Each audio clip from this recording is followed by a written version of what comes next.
Leslie Colley. I drove through hideous traffic this afternoon to get here from Columbia, Tennessee, the mule capital of the world. And I work for the Nature Conservancy on the Duck River, and I'm here to talk about that and some other things this evening.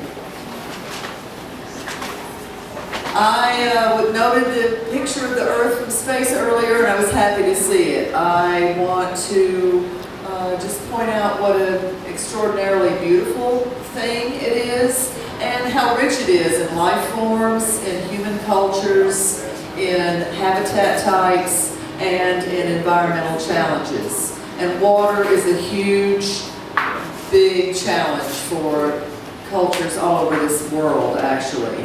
75% of the world is covered with water, yet less than 1% is available for use by humans. And we, here in the Southeast particularly, take it for granted. A trip to Uganda, another connection to these former speakers, taught me more than I'd ever really realized how much we do take water for granted. African women all over that continent walk miles every day with jerry cans full of water on their heads to get water for their families, and then they have to boil it to make it clean. Water is precious wherever we are.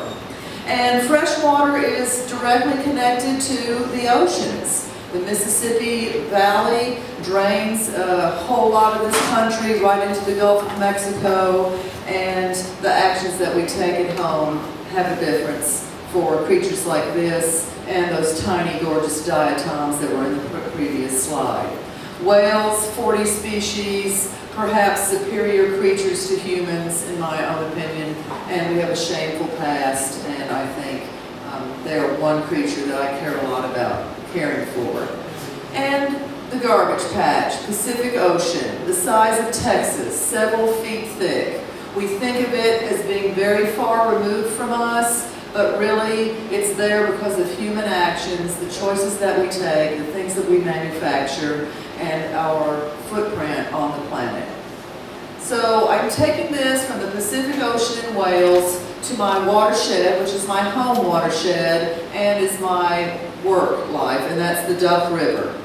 It is the longest river wholly contained within Tennessee, rising up in a little place called Hoodoo in Coffee County and flowing east to west for 272 miles across Middle Tennessee, actually to the Tennessee River.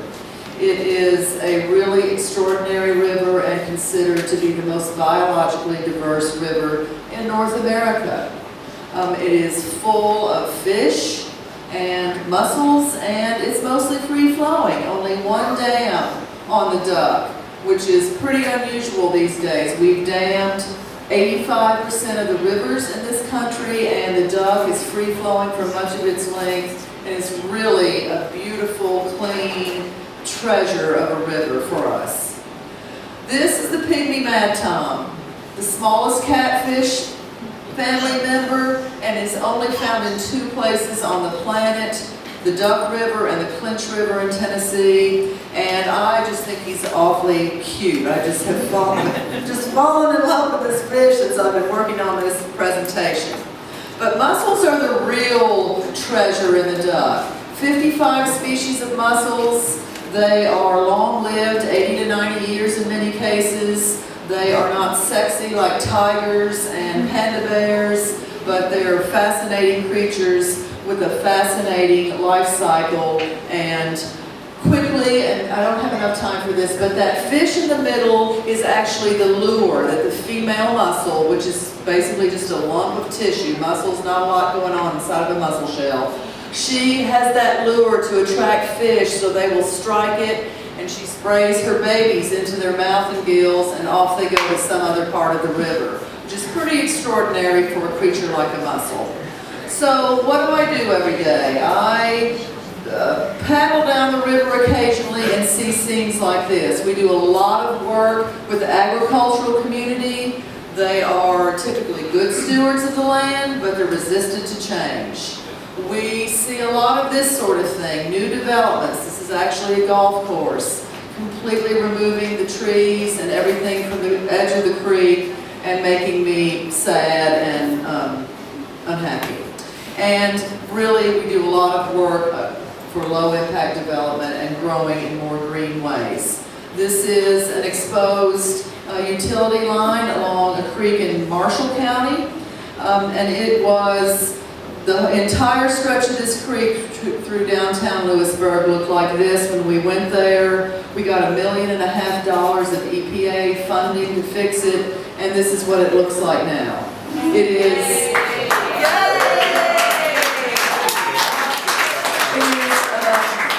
remarkably transformed and the home of the Nervous Goat Festival every year, which is really something that you should see once in your life. The Duck River it's got a long and deep history with humans. This is the Duck River Cache. It is the most important archaeological find in North America, according to many people. It was found on the banks of the Duck and is in Knoxville at the museum. This is an example of some of the people that we work with. We have got to have partners. As hard-headed and determined and many other things, according to who you ask, that I am, we can't do it all. So we work with a lot of folks. We get people out on the river. I beg you to come up and paddle the Duck with us. It's gorgeous. We have got to get people turned on to water, to our impacts on it, to ways we can make things better, and making kids justice. I think you and your posse have left, but I love you all. It's really important that we finally stand up and take responsibility for our actions. It's a tough time for environmentalists, being the elitists that we are, and we have a lot of work to do. So we can make a difference from the whale to the Mad Tom, from the garbage patch to a tire dump. We have to accept the power of caring and taking action. And thank you.